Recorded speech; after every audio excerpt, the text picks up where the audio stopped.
Take the cube root first.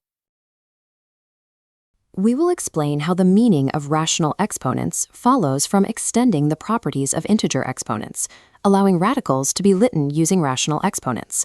We will define a 1/2 exponent, define a cube root exponent, interpret a numerator and denominator together, and check the definition with a number.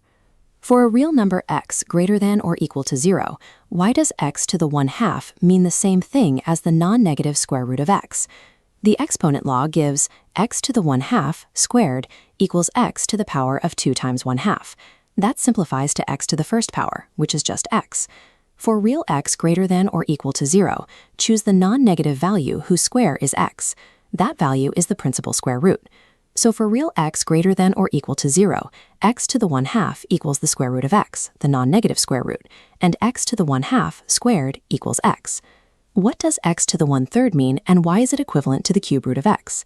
The exponent law gives x to the 1/3 cubed equals x to the power of 3 times 1/3, which is x to the first, or x. The real number whose cube is x is the cube root of x. Therefore, x to the 1/3 is the cube root of x. Then raise the result to 5. Why does x to the 5/3 mean take the cube root of x and then raise it to the 5th power? In general, the exponent law requires x to the m over n raised to the n to equal x to the m whenever the real expressions are defined. For m over n equals 5/3, cubing x to the 5/3 must produce x to the 5th.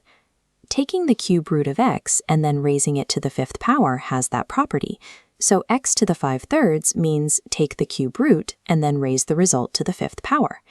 Use 27 to the 2/3 to show how rational exponents connect to roots and powers. Take the cube root of 27 to get 3, then square the result. 3 squared equals 9. So 27 to the 2/3 equals 9. Here are the results. For real x greater than or equal to 0, x to the 1/2 equals the square root of x, the non-negative square root, and x to the 1/2 squared equals x. X to the 1/3 is the cube root of x. X to the 5/3 means take the cube root and then raise the result to the 5th power. 27 to the 2/3 equals 9. How would you check this result? 27 to the 2/3 equals 9. Both forms equal 5/3.